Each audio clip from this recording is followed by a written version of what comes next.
Here we are, people. The midway point of the PPL Week 4 is here, and we are facing up against the Chicago Pults, coached by QtheCostaRican. And so far, it's not looking too hot for our organization right here.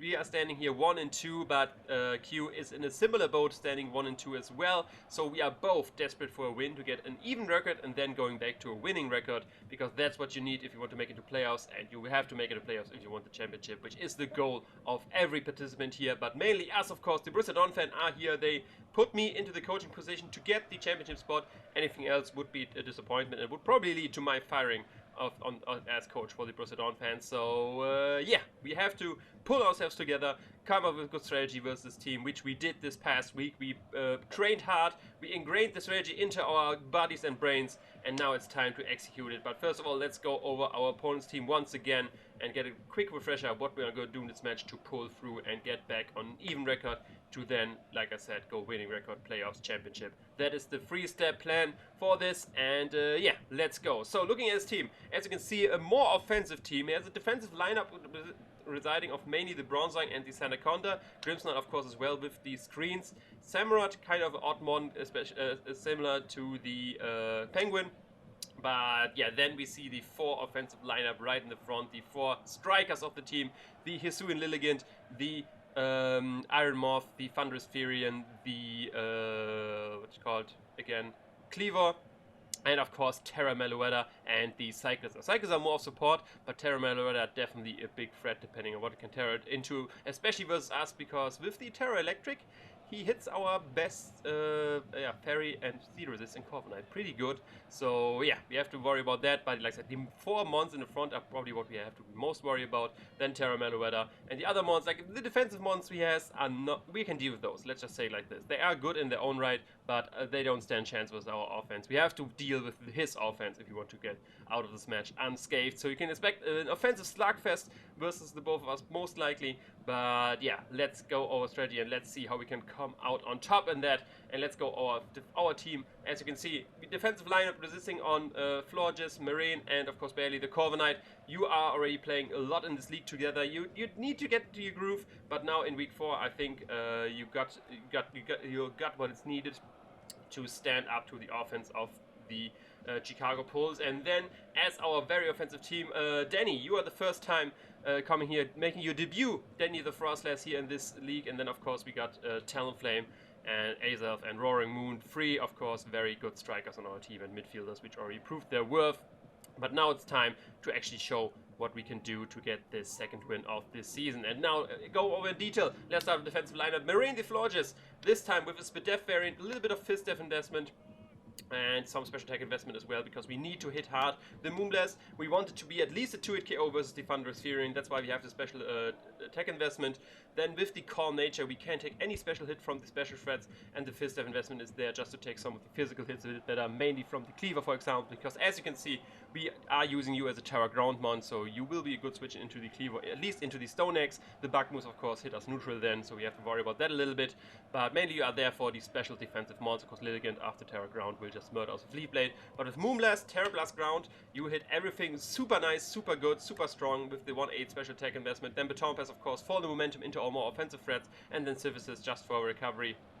A little bit of speed here to outspeed. Let me actually check on the team real quick again. What do we want to outspeed? I think it is for the... Don't let me lie.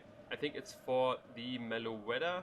God damn it, I should have checked beforehand what the speed is for. Oh, no, never mind, it's not speed, it's Spidef.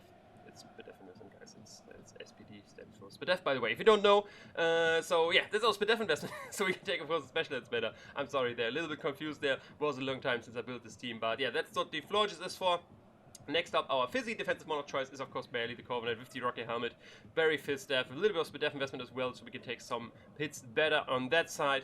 And then Bravebird, U-turn, Defog Roost. Pretty straightforward coverage. This is our main check for the Cleaver. Bravebird does good damage to that, hits neutral, of course. We hit the Lilligant, very, very good as well. With Bravebird, can take hits from that as well. Rocky Helmet mainly there, of course, to punish the U-turns, the Stone Axes from Cleaver. One interaction which I learned from Mountai actually in his video: if Cleaver dies on Rocky Helmet, he with the Stone Snorlax, he won't actually set up the rocks. So that's why Rocky Helmet is especially useful there.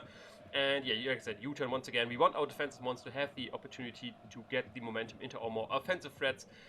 Sadly, this is not a great Lilligant check, because if that thing has Hustle boosted and is choice banded or gets the +1 do for victory dance, his close combat will just do way too much. So we need a secondary check for the Lilligant Hisuian, and that's our not this mon, but another mon later on, the Talonflame, which we go over later. But he plays very well together with the Azelf, because Azelf right here, as you can see, physical variant with Taunt, Stealth Rock, U-turn, and Z Headbutt, enough speed to outspeed the Iron Moth.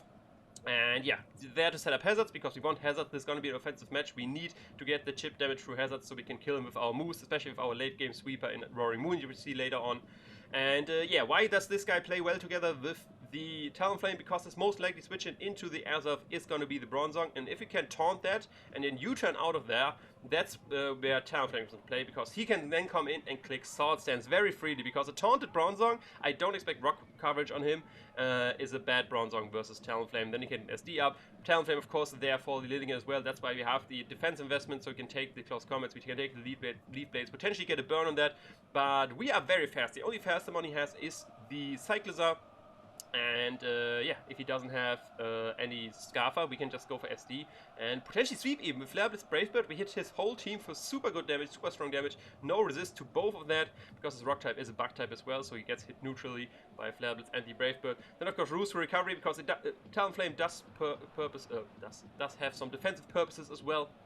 And yeah, this is mainly the Sword Stance there for some fun attacks we can get. We can maybe make use of the more defensive mons the Chicago Pults wants to bring versus us, and yeah, make out of a defensive threat an offensive threat in just one click of Sword Stance and go from there.